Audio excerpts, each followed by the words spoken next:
오늘 은혜 받으실 하나님의 말씀은 시편 32편이 되겠습니다. 시편 32편 5절로 7절의 말씀입니다. 시편 32편 5절로 7절의 말씀 함께 봉독하겠습니다. 내가 이르기를 내 허물을 여호와께 자복하리라 하고 죽고 내 죄를 아뢰고 내 죄악을 숨기지 아니하였더니 곧 주께서 내 죄의 악을 사하셨나이다. 셀라. 기도하시겠습니다. 거룩하신 아버지 감사합니다. 오늘 하나님께서 이토록 우리를 사랑하여 주셔서 귀하고 된 성의 주의 절호나 하나님 앞에 마음과 뜻과 정성 다 예배드리게 하여 주시면 감사합니다. 오늘도 종이 입술에 성령의 기록으심이 넘치게 하시고 전해지는 말씀 가운데 하나님의 세미한 음성이 들려지게 하여 주옵소서. 악한 원수 마귀에게 마음 뺏기지 않고 생각 뺏기지 않도록 저희들을 붙들어 주시고 성령께서만이 저희들을 도와주시고 보호하시고 함께하여 주옵소서. 예수 이름으로 감사하며 기도합나이다. 아멘. 할렐루야. 오늘 또 하나님의 은혜와 은사를 사모하여 우리 주님의 몸된 교회에 찾아 나오신 성도 여러분에게 하나님의 은혜와 은사가 충만하게 임하게 되시기를 예수 이름으로 축원합니다. 자, 여러분은 인생이 무엇인가, 인생이 무엇이냐고 묻는다면 여러분들은 무엇이라고 대답할 수 있겠습니까? 인생이 무엇인가? 여러분, 인생은 하나님의 피조물입니다. 우리 피조물들은 참으로 연약한 존재입니다. 그러므로 조물주 되시는 하나님의 인도하심을 받아야, 보호하심을 받아야 우리가 세상을 성공적인 삶을 살 수 있게 되는 것입니다. 그래서 하나님은 태초에 아담과 하와를 창조하셔서 하나님의 보호의 울타리 안에 에덴 동산에 살게 해주셨던 것입니다. 하나님의 보호와 인도가 필요했기 때문인 것입니다. 그래서 하나님께서 그들을 보호하셨던 거예요. 하나님은 피조물인 인간들에게 에덴 동산에서 살기 위해서는 지켜야 할 법을 주셨는데 인간은 그 언약을 어기고 하나님의 법을 어기고 범죄하여 보호권 밖으로 쫓겨나게 됐어요. 하나님과는 상관이 없는 자가 되었어요. 세상에 태어난 가난하기는 어머니를 비롯하여 가족들의 보호 속에서 살아야만 정상적인 인격을 가지고 살아갈 수가 있고 성장할 수가 있게 되는 것입니다. 그런데 아기가 낳아준 부모가 아니고 다른 사람의 손에서 키워진다면 친부모처럼 그 아이를 잘 보살펴 줄 수가 없게 되는 것이죠. 여행을 할 때도 아내자가 있어야 하듯이 우리 인생이 이 세상 살아갈 때는 하나님의 인도하심과 보호하심이 절대적으로 필요합니다. 하나님께서 우리를 보호해 주셔야만 됩니다. 이스라엘 민족의 출애굽의 역사는 하나님의 인도하심이 없었다면 절대로 이루어질 수 없는 그런 사건이었어요. 강박한 바로에게 10가지 재앙을 내리셔서 그 바로의 강박함을 여지없이 꺾어버리시고 그리고 저 홍해 바다를 실을 내어서 마른 땅을 만들어서 건너게 하셨고 애굽의 군대는 그 바다에 다 수장되고 또 하나님께서 이스라엘 백성들은 구름 기둥과 불 기둥으로 인도하셨고 만나와 메추라기로 먹이시는 그런 엄청난 일을 하셨어요. 이렇게 모두가 다 하나님께서 인도하시고 도와주셨기 때문에 여러분 이렇게 이스라엘 백성들은 40년 동안 광야에 살 수 있었던 거예요. 이러한 모든 일들이 단 한 가지도 인간의 노력과 인간의 수고로 이루어진 것이 아니라 오직 하나님의 인도와 보호하심을 통해서 이러한 역사가 일어나게 되었던 것입니다. 신명기 32장 10절에 여호와께서 그를 황무지에서 짐승이 부르짖는 광야에서 만나시고 호위하시며 보호하시며 자기의 눈동자와 같이 지키셨도다.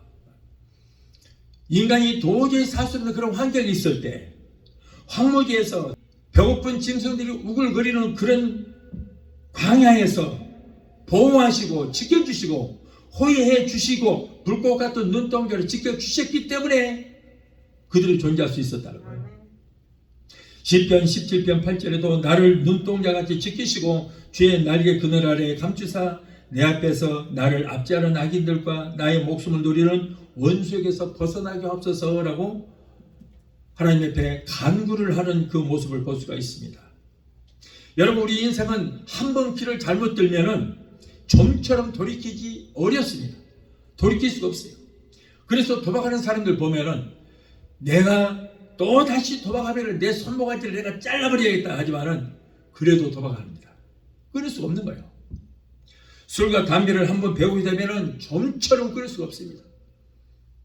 결국에는 폐가 암이 걸려서 너를 죽게 됐다. 그런다면은 끊을 수 있을지 모르겠지만은 못 끊어요. 거의가 그렇습니다. 처음부터 아예 시작 안 하는 게 좋아요. 마약에 손을 대게 되면은 그 마약에서 빠져나온다는 게 쉽지 않습니다. 절대 못 빠져나와요. 이런 것들에 중독이 되면은 죽어야만 끝이 나는 거예요. 죽기 전에는 끊을 수 없습니다. 여러분, 한번 인생에 실패를 하면 재기한다는 것이 그렇게 쉬운 문제가 아니에요. 어렵습니다. 이와 같이 인생의 갈림길에서 잘못 인도된 결과만큼 크고 아픈 상처가 남게 되는 것입니다. 그래서 우리 인생은 마음으로 창조하시고 인생의 생사화복을 주장하시는 하나님의 보호와 인도함을 받아야 우리는 인생을 승리로 살아갈 수가 있게 되는 것입니다. 하나님의 인도를 받으면 잘못된 인생이라도 치유함을 받을 수 있고 인생을 새 삶으로 우리가 살아갈 수 있는 것입니다. 사랑하는 성도 여러분, 인생의 실패와 좌절에 지금 허덕거리고 있는 사람이 있습니까? 그런 분들이 계시면 하나님께 나오시기 바랍니다. 하나님께 나와서 하나님의 인도함을 그리고 하나님의 보호하심을 받아야 될 줄로 믿습니다. 질병으로 아픔과 고통 속에서 아무리 몸부림쳐도 치료가 되지 않아서 좌절하고 낙심하시는 성도분이 계십니까? 하나님께 나와서 하나님의 보호하심과 인도하심을 받으시기 바랍니다. 하나님의 보호와 인도함을 받기 위해서는 먼저 하나님께 나와야 돼요. 하나님께 나와야 하나님 만날 수 있잖아요. 하나님께 나와서 하나님을 의지하고 자신의 삶을 온전히 하나님께 맡겨드려야 돼요. 인생에 있어서 이 성공이란 어떤 뛰어난 재능이나 학문이나 이런 것들을 연마하고 부여의 축적을 하는 것이 아닙니다. 그가 어떻게 하나님의 인도함을 받아서 하나님의 뜻대로 사느냐 하는 것이 성공과 실패의 관건이 되는 거예요. 하나님께서 도와주셔야 우리 성공할 수 있어요. 물론 지금까지 실패한 사람들도 많이 있습니다. 그러나 우리는 하나님께 나와서 하나님께 온전히 맡기고 의지할 때에 나의 지난날 두려움도 다 사라지게 될 줄로 믿습니다. 여러분, 몸에 상처난 조개가 진주를 만들어내는 거예요. 여러분, 이 진주 조개가 먹이를 먹으려고 이렇게 뚜껑을 딱 엽니다. 그러면 거기에 모래가 하나가 들어가서 진주의 몸속에 살결이 박히게 되는 거예요. 얼마나 아프고 쓰라리겠습니까? 그래서 자기 몸에서 자꾸 액체를 내어서 그 돌멩이를 감쌉니다.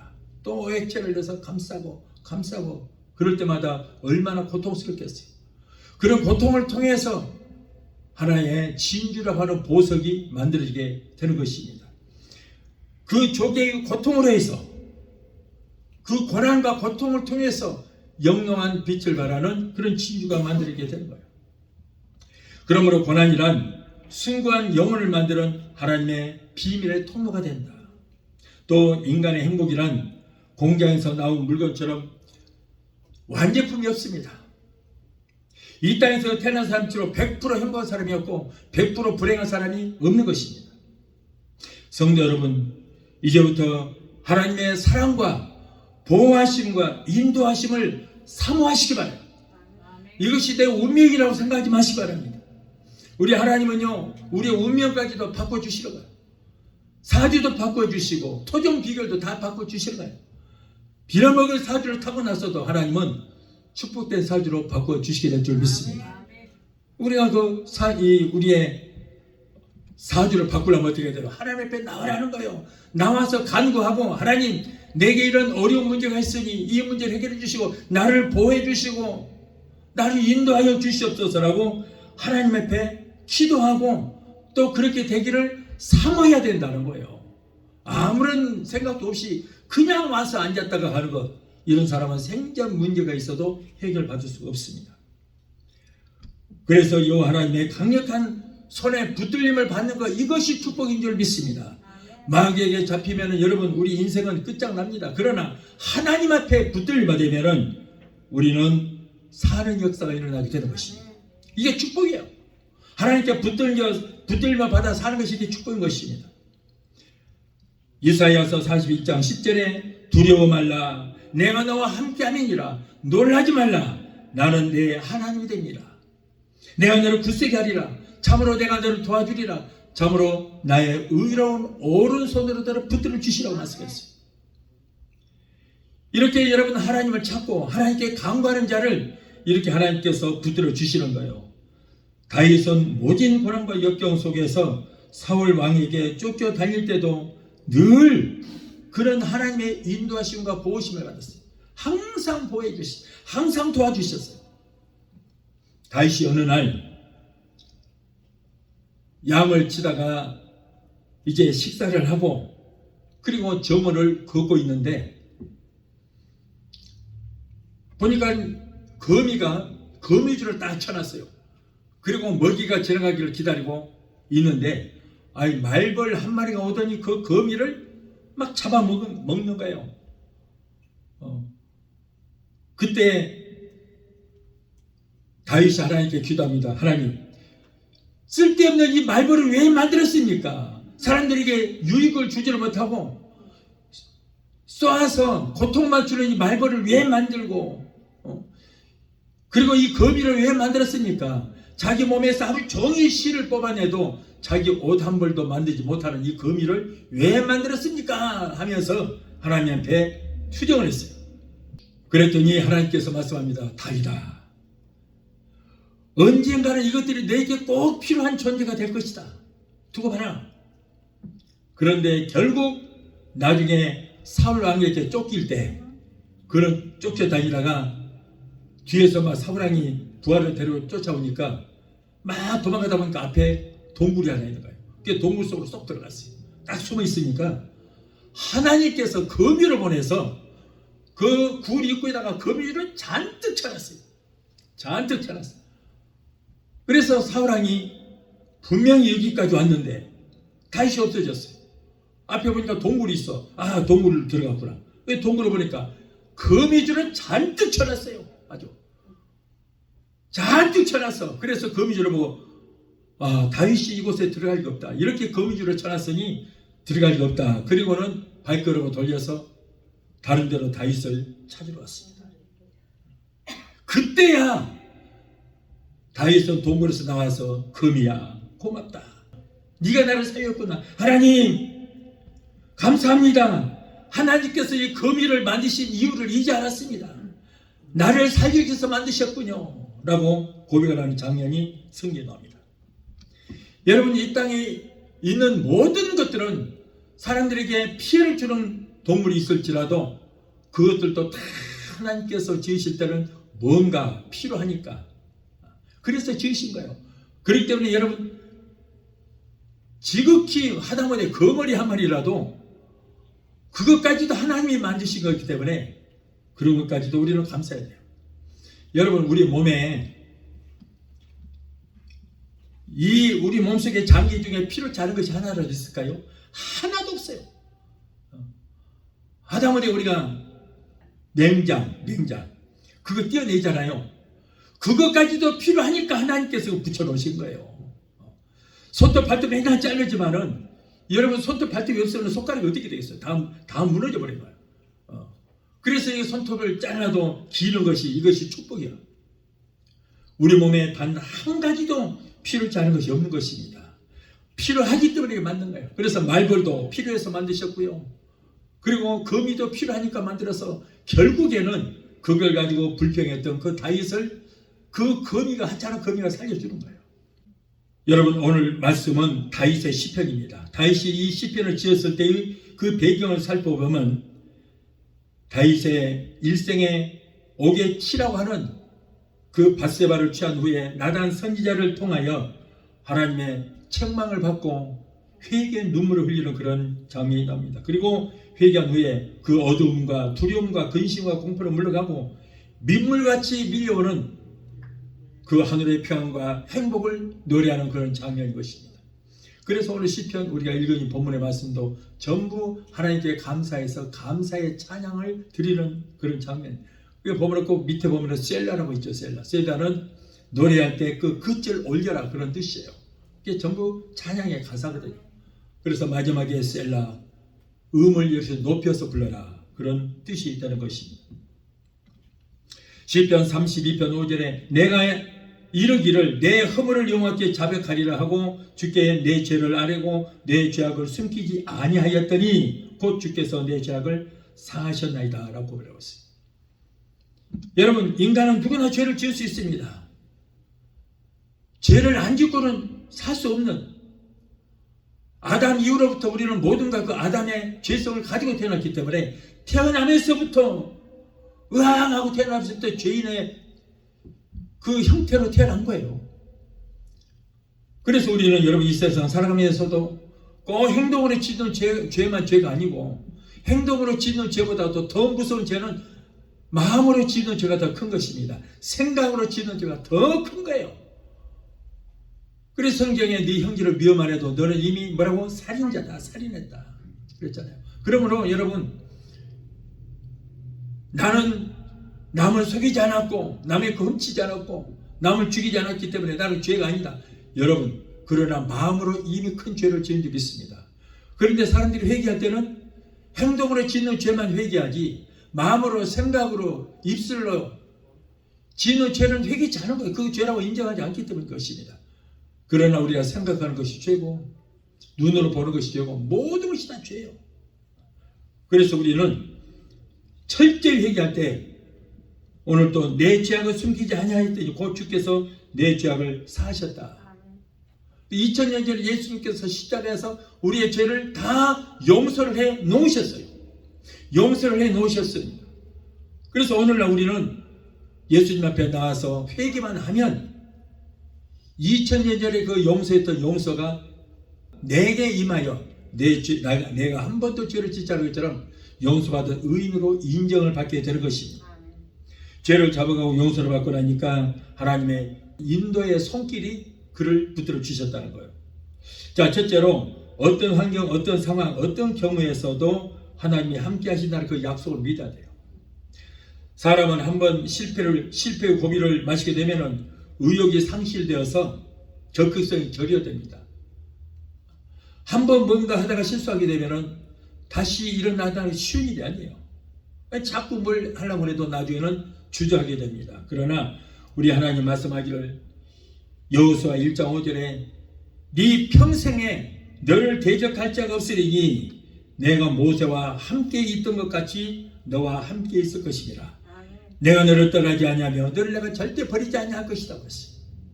여호수아 1장 9절에도 내가 네게 명령한 것이 아니냐. 강하고 담대하라. 두려워하지 말며 놀라지 말라. 네가 어디로 가든지 네 하나님 여호와가 너와 함께 하느니라 하시니라.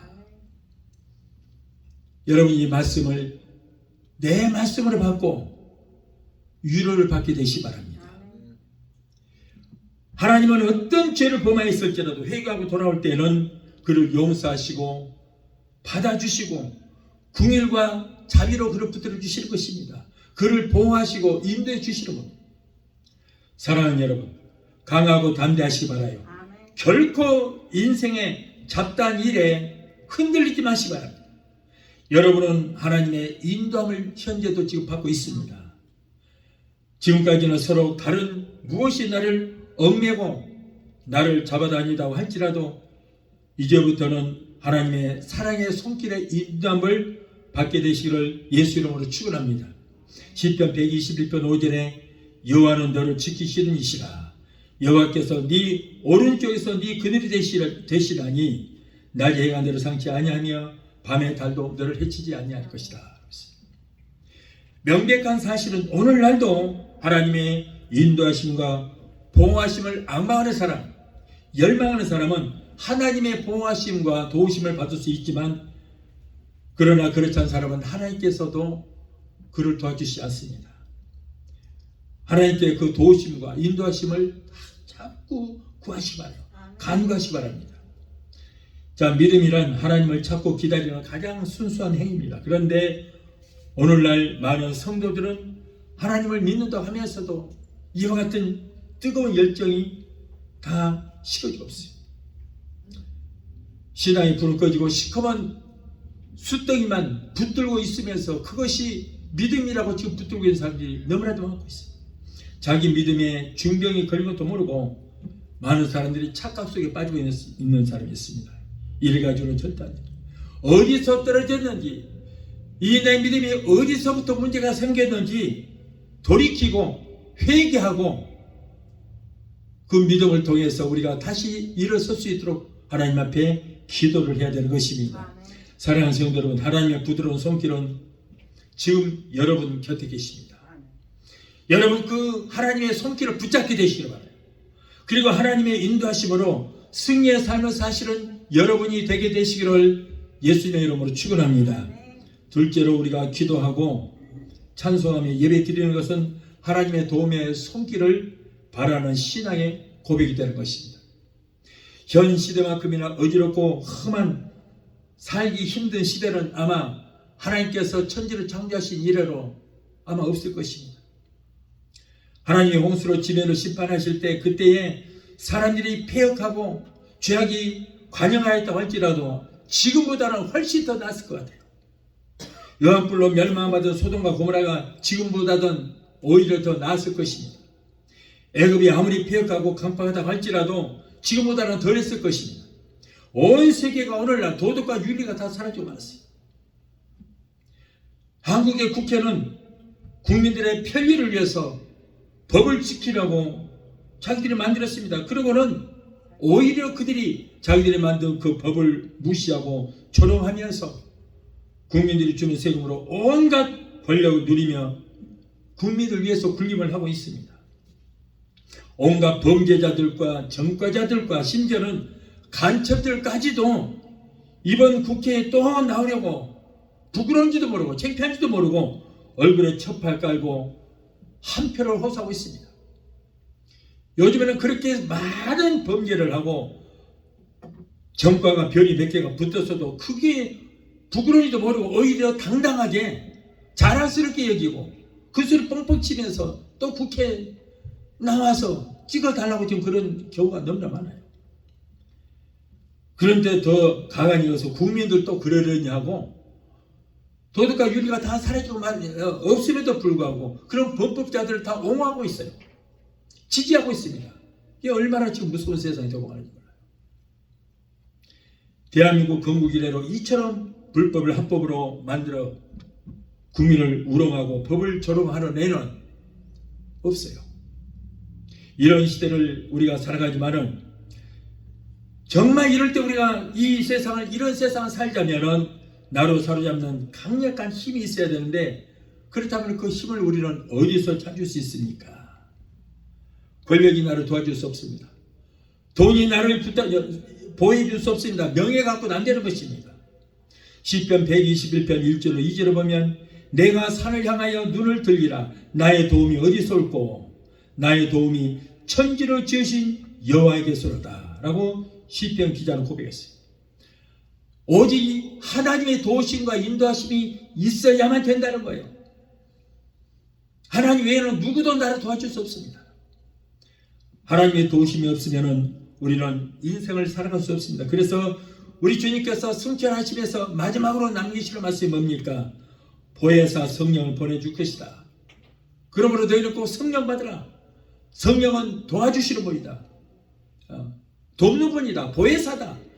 그래서 성령을 보내줄 것이 너희들은 그 성령을 받고 성령의 도우심을 받으라.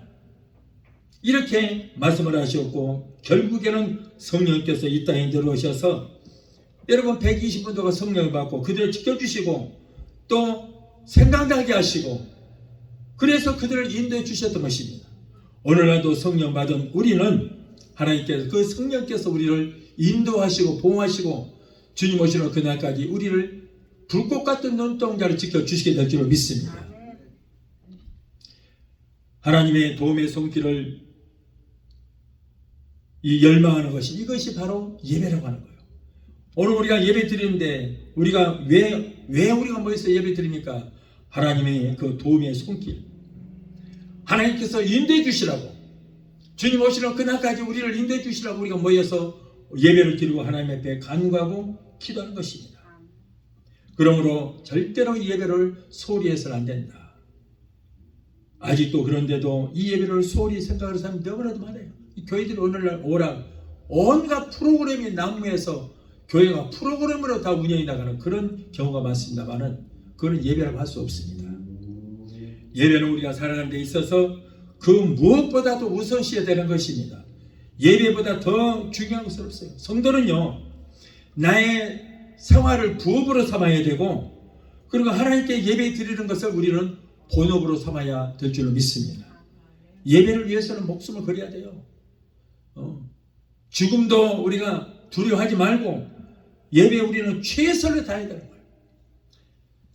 마태복음 22장 37절에 예수께서 이르시되 네 마음을 다하고 목숨을 다하고 뜻을 다하여 주 너희 하나님을 사랑하라.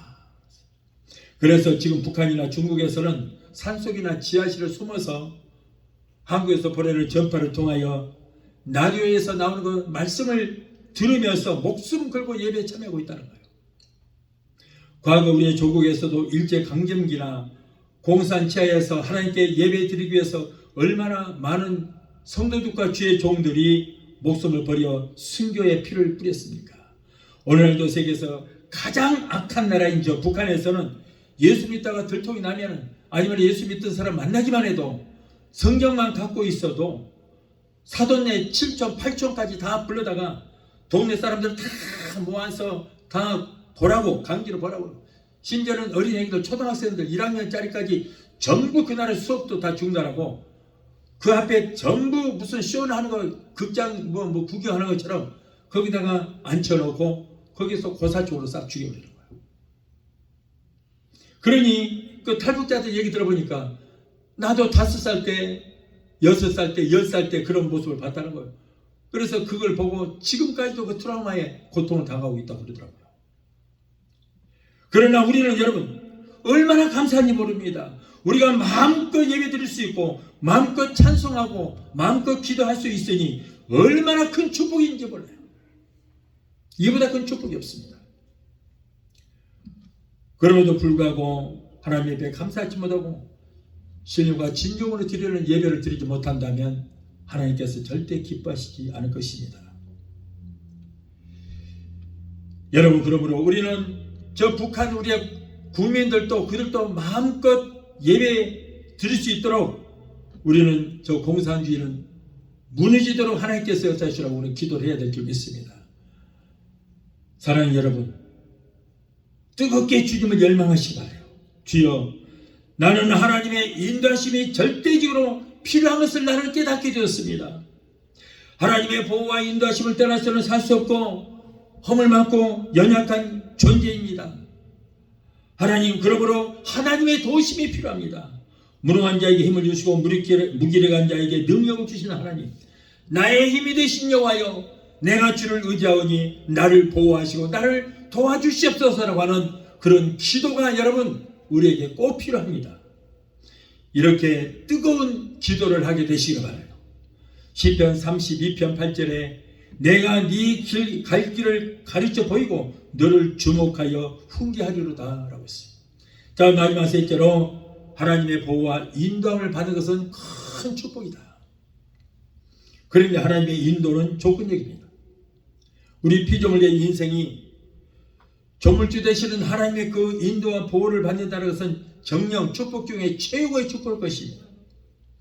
그래서 여러분, 우리 믿는 사람들에게는 임마누엘 하나님, 하나님이 나와 함께 하신다는 그 임마누엘처럼 큰 축복이 없는 거예요. 그러나 예수 믿는 사람이 하나님과 함께하는 삶을 살지 못한다면 이보다 더 큰 불행이 어디 있겠습니까? 여러분, 우리가 한때 아무리 잘 믿었어도 하나님을 멀리하게 되면 하나님께서 우리를 가차없이 우리를 버리시고 떠나십니다. 내가 하나님을 찾고 내가 가까이 할 때에 하나님도 나와 함께 하시고 나를 도와주시는 거예요. 내가 먼저 하나님을 찾아야 돼요. 내가 먼저 하나님께 가까이 나와야 돼요. 내가 하나님을 떠나면 하나님도 나를 버리시는 것입니다. 그러나 하나님을 내가 찾으면 하나님도 나를 만나 주시는 거예요. 역대하 16장 2절에 너희가 나를 찾으면 나를 만난 바 되시려니와 너희가 나를 버리면 나도 너희를 버릴 것이다. 보세요. 역대하 24장 20절에 너희가 여호와를 버렸으므로 여호와께서도 너희를 버렸다 그랬어요. 하나님이 나를 먼저 버리는 것이 아니라 내가 하나님을 버려버리니까, 하나님을 떠나니까 하나님도 나를 버리시게 되는 거예요. 여러분, 우리가 하나님의 손길을 놓고 떠나면 하나님께서 가차없이 우리를 떠나십니다. 그러나 우리가 하나님의 손을 끝까지 붙들고 하나님의 도심을 구하면 세상 끝날까지 우리를 보호하시고 도와주시고 함께 해 주실 줄로 믿습니다. 아담이 하나님을 가까이 할 때 하나님은 아담과 친구가 되어주셔서 동산을 같이 거니기도 하시고 산책도 했습니다. 그러나 아담이 하나님을 멀리하고 사탄인 뱀과 가까이하고 거래를 하고 그리고 선악과를 따먹었을 때, 그 죄를 엄청난 죄를 범할 때 하나님은 그들과 함께하지 않았어요. 하나님이 만일 그곳에 계셨더라면 하나님께서는 아담아 정신 차려라 이 녀석아, 너 그러다 죽는다, 죄 싸서 사망이라고 했지 않았느냐, 선악과를 따먹지 말라고 그러는데 저 마귀의 속삭임에 빠져서 선악과를 따먹느냐. 그리고 하나님께서 말리셨을 것입니다. 그런데 아담이 하나님을 멀리하고 하나님을 떠나버리니까 하나님께서도 인간에게 뭘 줬어요? 자유의지를 주셨잖아요. 자유의지를. 그래서 네가 따먹든가 말든가 선택은 네가 하라. 분명히 내가 선악과를 따먹으면 너는 죽는다고 그랬는데 그럼에도 불구하고 너에게 자유의지가 있어서 네 마음대로 내 말을 불순종하고 선악과를 따먹는데 거기에 대가는 네가 치러야 하는 거예요. 그래서 인간은 자유의지를 이용하여 마음껏 죄를 범하였습니다. 인간은 천국과 지옥, 순종과 불순종, 이 모든 것은 자신이 선택할 자유의지가 있어요. 그러나 그 대가는 자신들이 지어야 되는 거예요.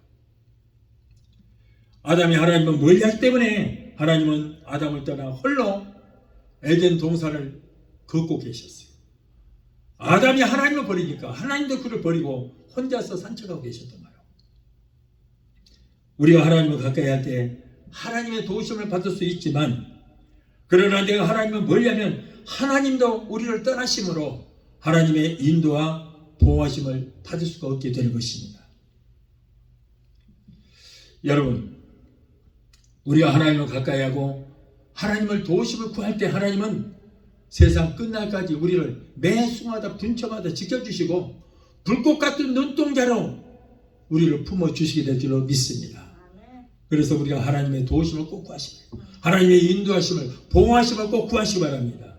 그리고 여러분, 더욱 심각한 것은 하나님을 멀리하면 당장에 찾아온 것이 뭐예요? 사탄이 찾아오는 거예요.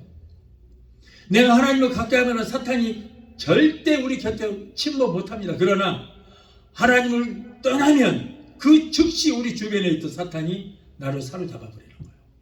여러분, 성경에 7 귀신 얘기도 나오잖아요. 이 사람이 원래 마귀에게 잡혔던 사람이었어요. 그런데 이 사람은 하나님을 가까이 하고 해서 성령을 받았더니 마귀가 거기서 내 몸에서 쫓겨나갔어요. 그런데 신앙생활 하다가 또 하나님을 멀리하고 그 자유의지를 이용을 해서 또 자꾸 범죄하게 되니까 하나님께서 떠나버리고 말았어요. 그래서 마귀가 내 주변에 돌아다니다가, 마귀는요, 이 귀신이라는 것은 사람 속에 들어가야 돼요. 밖에 나오면 추워서 살지를 못합니다. 그러니까 어떻게든지 사람 속에 들어가려고 발버둥을 치러가요. 그래서 전에 내가 있던 곳으로 한번 가볼까? 가서 보니까 성령도 떠나고 말씀도 떠나고 하나님 안 계셔. 그러니까 또 그 사람 속에 들어가 버린 거예요. 여러분, 이것이 무서운 거예요. 내가 하나님을 멀리하면 당장에 그 사탄이 찾아와서 나를 유혹하여 먹음직도 하고 보암직도 하고 보기에 지루고 탐스럽기도 한 것들, 즉 육신의 정욕과 안목의 정욕과 이생의 자랑 이런 것들로 넘어지게 만드는 것입니다. 지금까지 믿음의 주인공들이나 역사의 주인공이 된 사람들은 모두가 하나님의 인도함을 받은 사람들이었어요. 아브라함도 그랬고 모세도 그렇고 이삭도 그랬고 야곱도 다윗도 다니엘도 모두가 다 하나님의 인도하심을 받고 하나님과 함께 했던 자들일 것입니다. 왜 그랬습니까? 바로 그들은 하나님만 붙들고 살았기 때문이에요. 시편 37편 23절에 여호와께서 사람의 걸음을 정하시고 그의 길을 인도하시고 기뻐하셨다 그랬어요. 그런데 문제는 하나님은 아무나 보호해 주시고 인도해 주시는 것이 아니라 하나님을 가까이 하고 하나님의 도우심을 인도하심을 구하고 하나님 마음에 합한 자를 도와주시고 하나님께서 함께 해주신다. 하나님께 합한 자가 되죠. 이것이 바로 우리가 예수 잘 믿고 신앙생활을 잘 해야 하는 그런 이유가 되는 것입니다. 하나님은 하나님의 말씀을 따라 사는 자로 도와주십니다. 여호수아 1장 7절에 보면 오직 강하고 극히 담대하여 나의 종 모세가 네게 명령한 그 모든 율법을 다 지켜 행하고 좌로나 우로나 치우치지 말라. 그리하면 어디를 가든지 내가 너를 인도하여 형통한 자가 될 것이다. 또한 하나님은 예수 그리스도의 십자가를 지고 충성하는 성도를 도와주시는 것입니다. 마태복음 16장 14절에 이에 예수께서 제자들에게 이르시되 누구든지 나를 따라오려거든 자기를 부인하고 자기 십자가를 지고 나를 따르치니라. 또 하나님은 성령의 강화 감동을 따라 사는 자를 인도하시는 것입니다. 에베소서 5장 18절에 오직 성령으로 충만함을 받으라 라고 했고 사도행전 6장에는 초대교회 7지사를 세울 때에도 믿음과 지혜와 성령이 충만한 사람을 세웠다고 그랬어요. 그래서 여러분 교회 직분자는 성령이 충만한 자를 세워야 돼요. 교회에서 봉사할 때도 여러분 성령으로 봉사하면 기쁨으로 일을 할 수가 있습니다. 그런데 성령이 없고 자꾸 내 의를 나타내려고 하다 보면 시험이 들고 일을 하면 할수록 문제가 생겨. 교회에서 일을 하면 할수록 불평불만이 생기고 시끄러워져요. 여러분 빈 도시락이 요란하지 않아요. 옛날에 우리 학교 다닐 때는 도시락을 꼭 싸갖고 다니는데 도시락을 보자기에다가 싸서 허리춤에다가 딱 묶어서 뛰어가. 그러면 학교 갈 때는 밥이 딱 차 있을 때 소리가 안 나는데 다 먹고 집에 올 때는 뛰어면 딸랑딸랑딸랑딸랑 소리가 나요. 빈 도시락이 소리만 요란해요. 그러면 여러분 성령으로 충만한 사람이 교회에 헌신하고 봉사하면 기쁨으로 일을 할 수가 있어요. 그러나 성령이 없는 사람들은 교회에서 일을 하면 할수록 요란합니다. 불평, 불만이 아주 하늘을 찌릅니다. 그래서 여러분 초대교회도 스데반 집사라든가 집사들을 세울 때는 꼭 성령 충만한 사람을 세웠어요. 사랑하는 성도 여러분, 캄캄한 밤중에 길을 잃고 거친 들판을 헤맬 때 누군가 나에게 안내해 줄 사람이 있다면 얼마나 기쁘고 고맙겠습니까? 그런데 그 반대로 안내자가 없어졌다면 얼마나 두렵고 내가 뭘 어떻게 해야 될지 갈팡질팡하게 되는 것입니다. 캄캄한 밤중과도 같은 이 세상 길에서 끊임없이 내가 너와 함께하리라는 그 말씀하시는 하나님의 음성을 듣고 이제는 하나님의 인도하심을 받는 성도들이 되기를 예수 이름으로 축원합니다. 내 멋대로 내 뜻대로 살아서는 안 되는 것입니다. 하나님의 인도하심을 받아야 돼요. 오늘날까지 여러분들의 삶이 인생 자체가 무의미하고 마치 거친 광야를 방황하듯이 살았다면 영원한 우리의 인도자가 되시며 목자가 되시는 여호와 하나님의 부드러운 손길을 붙잡게 되시기를 바랍니다. 그리고 매일매일 하나님의 인도하심을 열망하는 그런 성도가 되시기를 바라요. 찬송과 기도와 말씀을 통해서 열심히 뜨거운 믿음을 가지고 은혜를 삼하게 되시기를 바랍니다. 은사를 삼하시기 바라요. 그가 삼하는 영혼에게 만족을 주시며 줄인 영혼에게 좋은 곳으로 채워주시겠다고 시편 107편 9절에 분명히 약속하셨어요. 사모하는 영혼에게 만족을 주시고 그리고 줄인 영혼에게 좋은 곳으로 채워주신다. 여러분 은혜도 삼하시기 바라요. 은사도 삼하시고 성령 충만도 삼하시고 하나님의 인도하심을 사모하는 자에게 하나님께서 인도해 주시겠다고 분명히 말씀하셨습니다. 시편 121편 3절에 여호와께서 너를 신족지 않게 아니하시며 너를 지키시는 이가 주무시지도 아니하시고 졸지도 아니하시리라. 하나님의 보호하심과 도우심을 그리고 합한 자를 하나님께서는 졸지도 아니하시고 주무시지도 아니하시고 불꽃 같은 눈동자를 지켜보시고 도와주시게 될 줄 믿습니다. 여러분은 하나님의 마음에 합한 자가 되시기 바랍니다. 하나님의 보호하심과 도우심을 구하시기 바랍니다. 그러면 여러분의 삶이 윤택해지게 될 것입니다. 무의미하던 삶이 보람을 느끼며 새 삶을 살게 됩니다. 그 귀한 은혜를 받아 누리는 여러분이 되시기를 예수 이름으로 축원합니다. 찬양 한구하시고 기도하시겠습니다.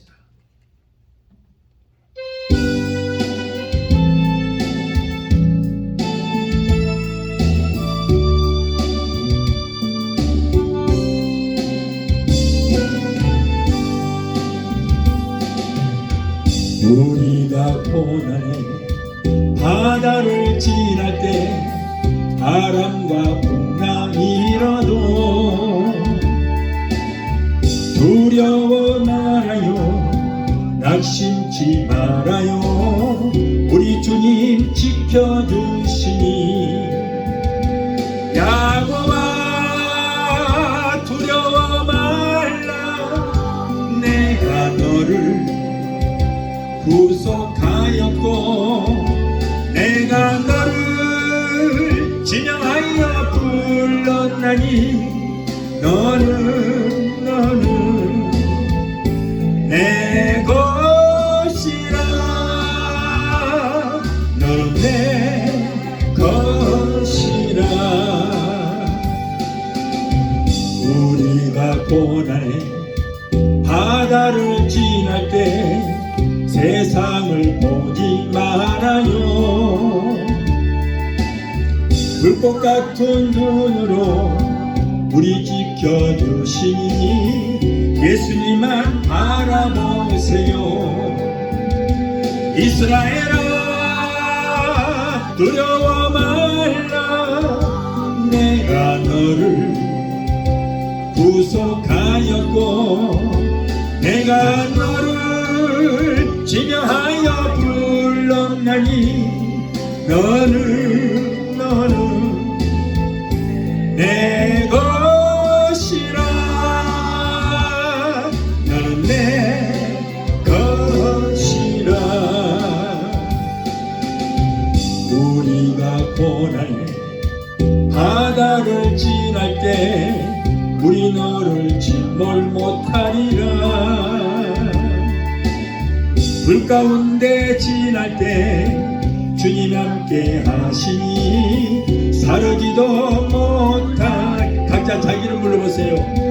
요새와 두려워 말라, 내가 너를 구속하였고 내가 너를 진영하여 불렀나니 너는 내 것이라, 너는 내 것이라. 기도하시겠습니다. 거룩하신 창조주 하나님, 피조물의 우리는 너무나도 연약한 존재입니다.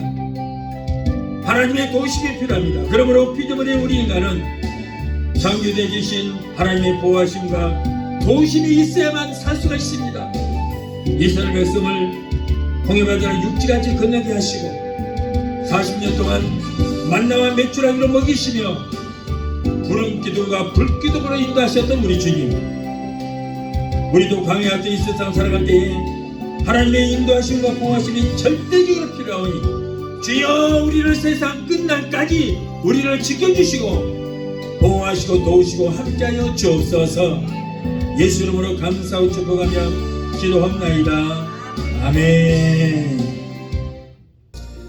지금은 우리를 죄에서 구원하신 우리 주 예수 그리스도의 그 무한하신 은혜와 아들까지도 아끼지 아니하시고 우리를 위해서 내어주시기까지 우리를 사랑하시는 아버지 하나님의 그 극진하신 사랑과 보혜사 성령님의 내주 교통 충만 역사하심의 은혜가 오늘 주님의 참석하여 말씀으로 우려받고 돌아가는 귀한 성도들의 가정과 가족과 직장과 사업장과 자녀들과 생각과 모든 범사 위에 오늘 영상을 통해 함께 예배 참여하는 사랑하는 귀한 성도들의 가정과 가족과 직장과 사업장과 자녀들과 생각과 모든 범사에 각자 섬기는 교회 위에 배되었다 순복음 교회에 지금부터 영원토록 함께 하시기를 간절히 축원합나이다. 아멘.